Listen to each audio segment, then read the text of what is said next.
Seriously, I don't understand why people still get upset when someone says something negative about them in a comment. Sometimes it's not even about them. Sometimes it's about someone they like an athlete or a musician or a fighter, and you get all worked up about it, right? Why? Right? That person's goal is to upset you, and you're letting them win. You're giving them that satisfaction. Did you know that kids these days aspire, like the 5 jobs that they want to do is like musician, professional athlete, YouTuber, influencer, professional gamer, streamer, right? Guess what? You're going to have to deal with a lot of negativity, a lot of people's opinions if you do any of those professions. And did you also know that from 2009 to 2019, kids' depression and anxiety has doubled? Right? Why is that? That's because right at around 2010 is when Instagram comes out. Everyone's got an iPhone at this point, and you got to deal with everybody's opinions. If you can just not take things personally, so ready, here's a quick story. 10 years ago, my wife and I moved out to California, and the first week I'm there, someone recommends this book. They say, oh, you're on YouTube? You got to get this book, The 4 Agreements, Don Miguel Ruiz. And you flip open to page 47. The second agreement is don't take things personally. Well, it's easier said than done. No, it's not. No, it's not. You're driving down the road, right, and someone cuts you off. What's your first reaction? You go, oh, that mother, right? And you start driving fast, you try to get in front of them. And you put your life at risk, you put your wife's life at risk, and your family's life at risk because of some person who doesn't even know you exist. They didn't even see you there, right? It's not like they were driving next to me and went, oh, is that Shane Faison from Fight Tips? Let me cut him off, right? And even if they did, I still shouldn't allow them to get under my skin and control the way that I drive, the decisions that I make. Is this making sense? So another example is when I'm teaching sparring, right? Intro to sparring, Tuesday evenings at Beacon MMA.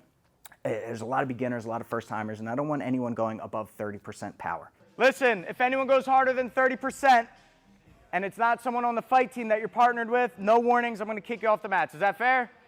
Awesome. All right, on the bell. Right, no injuries. I don't want anyone getting hurt. But there's always that one person who gets a little tired in the later rounds, and they throw a big punch, boom, and they pop their partner's head back. Let's say I missed it, right? One of 2 things is going to happen. Number 1, that person takes a step back and goes, hey, that was a little hard. Can we dial it down? Or more likely, the person's going to get theirs back, and they're going to throw another hard punch back. And I'm actually more upset at the person who punches back than I am at the first person. Why? Because that tells me that they are unable to control their emotions, right? I say to them, listen, you told me you want to be a professional fighter, right? You got to deal with if you can't even control your emotions in an intro sparring class, how are you going to be able to control your emotions when people are playing mind games with you? I say, you remember when Conor McGregor fought Jose Aldo, right? And they say, yeah, it only took him 13 seconds to finish that fight. And I say, nuh-uh, and it took him about a year to finish that fight. And they're like, what are you talking about? And I'm like, the year leading up to that fight, Conor McGregor was playing the psychological warfare, mind games, nonstop. He wanted Aldo to come forward aggressive. He wanted Aldo to punch from his waist. He wanted Aldo to lead with his chin so that, yes, he could finish that fight quick with a single punch, right? Their job, these trolls, these haters, your opponent, is to get under your skin and make you do rash things, to make you get emotional and get sloppy and get messy. So you, as the martial artist, it's all about self-control. And you are in control at that moment whether or not they do.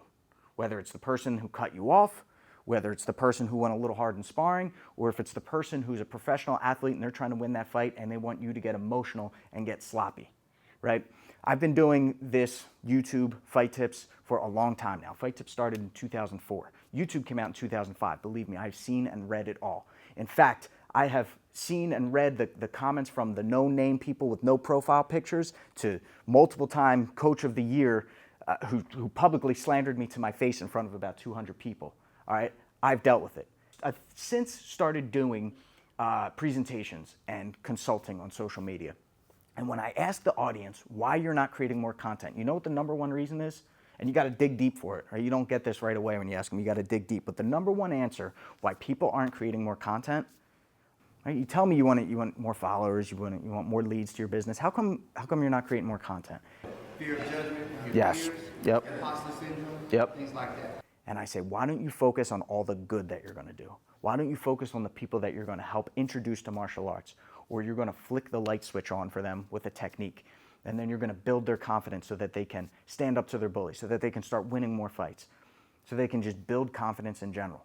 Can we focus on that and not the negativity? Unfortunately, the negativity is what makes the most noise. One last thing I want to say, and we're going to take this to a granular level here. Someone's saying something negative to your face, right? what's happening is they're moving their mouth, they're articulating their tongue, they have a tone and using their breath to enunciate these words and forming them into sentences. And their goal is to get you to make your heart rate rise, right? Get tunnel vision, right? Focus on these little things to where they're the most important person. You're making them the most important person in the world. Don't give them that satisfaction. Don't give them that victory. Realize that these are just interpretations that you are making up here and not so much what they're doing, and that will help you to not take things personally. All right, so whatever you are looking to achieve in life, man, when you start to see those negative comments, when you start to hear the trolling and the hate, see that as a challenge and as a chance to truly obtain personal freedom.